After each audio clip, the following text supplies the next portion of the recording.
Hello and welcome to my channel. मैं मोहम्मद मुदस्सिर आलम। सबसे पहले आप सबको दीपावली की हार्दिक शुभकामनाएं।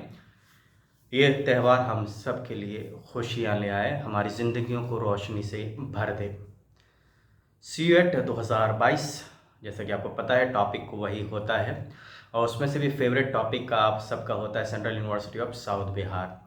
इस खास वीडियो में मैं आपको बताने जा रहा हूँ, चाहे वो central university of south Bihar हो या दूसरी पार्टिसिपेटिंग सेंट्रल यूनिवर्सिटीज़ हो, उसमें आपको एडमिशन के लिए migration transfer certificate, SLC, CLC क्या देना है, क्या फ़र्क होता है इनमें, कहाँ से आपको कौन सा डॉक्यूमेंट मिलेगा और ये क्यों ज़रूरी होता है। आगे वीडियो में मैं आपके साथ सारी जानकारी शेयर करूँगा, इसलिए वीडियो को आप ध्यान से देखिए। जैसा कि आपको बहुत ज़्यादा आप यूज टू हो चुके हैं, जो कुछ टर्म्स हैं। SLC इसका मतलब होता है स्कूल लिविंग सर्टिफिकेट। ये आमतौर पर 10 क्लास पास करने के बाद इशू किया जाता है, या फिर अगर आप हायर सीनियर सेकेंडरी स्कूल में पढ़ते हैं तो वहाँ से भी SLC ही दिया जाता है। 10+2 यानी इंटरमीडिएट लेवल के स्कूल से उसको बोला जाता है SLC, शॉर्ट में बोलते हैं, और उसको फुल में बोलते हैं स्कूल लिविंग सर्टिफिकेट। तो ये एक डॉक्यूमेंट है। अगर आपने 12वीं की पढ़ाई किसी कॉलेज से या सीनियर सेकेंडरी स्कूल से किया है तो आपको इसको SLC मिलेगी, जो कि आपको अंडर ग्रेजुएट कोर्सेज में एडमिशन के लिए देना होता है विद कैरेक्टर सर्टिफिकेट। वहीं CLC भी एक टर्म आता है, कॉलेज लिविंग सर्टिफिकेट। कुछ स्कूल के जगह कुछ जगह पे कॉलेजेस होते हैं, आमतौर पे कॉलेजेस होते हैं 10+2 के इंटरमीडिएट के, तो वहाँ से या फिर उनमें ग्रेजुएशन की भी पढ़ाई होती है, तो ऐसे कॉलेजेस से आपको CLC इशू किया जाता है, यानी कॉलेज लिविंग सर्टिफिकेट। ये भी आपको ज़रूरी होता है जब आप UG कोर्सेज में एडमिशन लेते हैं।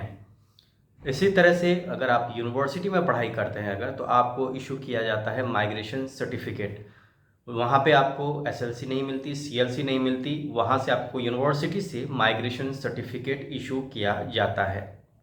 अगर आपने पढ़ाई पूरी कर दी है, अगर आपने 12th पढ़ाई पूरी कर ली है या फिर ग्रेजुएशन पूरी कर ली है, तो आपको माइग्रेशन सर्टिफिकेट दिया जाएगा। इसका मतलब है कि आप माइग्रेट कर सकते हैं, उस यूनिवर्सिटी से आप कहीं और एडमिशन ले सकते हैं। लेकिन अगर आपने एडमिशन लिया हुआ है, सपोज़ आपने ग्रेजुएशन फर्स्ट ईयर में एडमिशन लिया हुआ है और आप इस बीच में ही आप पढ़ाई छोड़ना चाहते हैं, या आपने सेकंड ईयर कर लिया उसके बाद आप पढ़ाई छोड़ना चाहते हैं, उस यूनिवर्सिटी को छोड़ना चाहते हैं, तो आपको दिया जाता है ट्रांसफ़र सर्टिफिकेट। ये ट्रांसफ़र सर्टिफिकेट आपको, अगर आपने 11वीं की पढ़ाई करके अगर आप छोड़ना चाहते हैं किसी कॉलेज को या स्कूल को, तो वहाँ से भी ट्रांसफ़र सर्टिफिकेट दिया जाता है, क्योंकि आपने 1 साल पढ़ाई पूरी कर ली है या आपने एडमिशन ले लिया है और आपने वहाँ पे सबमिट कर दिया है अपना SLC या CLC। इस केस में आपको SLC ओरिजिनल वापस नहीं की जाती, CLC वापस नहीं की जाती, माइग्रेशन सर्टिफिकेट वापस नहीं की जाती, तो ऐसे केस में आपको दिया जाएगा ट्रांसफ़र सर्टिफिकेट, जिसको लेकर आपको जो भी नई यूनिवर्सिटी है, चाहे वो central university of south Bihar या दूसरी पार्टिसिपेटिंग यूनिवर्सिटीज़ है, वहाँ लेकर जाना होगा। तो ये 4 तरह के डॉक्यूमेंट हैं, इनमें से कोई भी डॉक्यूमेंट आपके नेचर वाइज, अब नेचर ऑफ स्टडी के हिसाब से आपको मिली है तो वो लेकर आपको आना होगा। और इनके साथ आम तौर पर कैरेक्टर सर्टिफिकेट भी दिया जाता है जिस इंस्टीट्यूट को आपने छोड़ा है। तो SLC क्लियर है कि क्लास 10 या क्लास 12 के बाद SLC दिया जाता है, CLC भी क्लास 12 के बाद दिया जाता है आमतौर पर, और माइग्रेशन सर्टिफिकेट यूनिवर्सिटीज़ के द्वारा आमतौर पर इशू किया जाता है। ट्रांसफ़र सर्टिफिकेट कॉलेज, स्कूल या फिर यूनिवर्सिटी से इशू किया जा सकता है। तो ये बहुत ही इम्पॉर्टेंट टॉपिक था जिस पे मैंने आपके साथ ये वीडियो शेयर किया। एक फॉर्मेट भी आपने कहा है कि फॉर्मेट तो किसी का होता नहीं, हर कॉलेज हर यूनिवर्सिटी का अपना फॉर्मेट होता है, वो अपने ही फॉर्मेट में इशू करेंगे।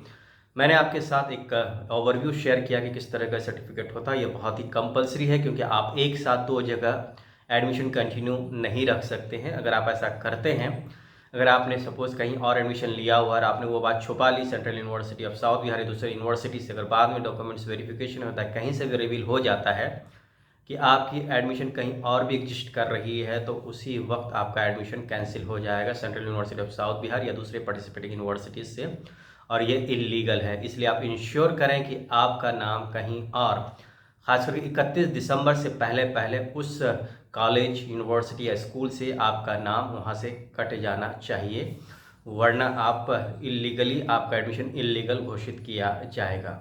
उम्मीद करता हूँ कि वीडियो देखने के बाद आपको ये टर्म्स जो थे इनके बारे में सारी जानकारी मिल चुकी होगी। वीडियो को लाइक कर दीजिए, दूसरों से शेयर कीजिए, चैनल को ज़रूर सब्सक्राइब कीजिए, दूसरों को भी सब्सक्राइब करने को बोलिए, और लेटेस्ट अपडेट्स के लिए बेल के आइकन को बहुत ज़रूर दबाइए। बहुत बहुत शुक्रिया।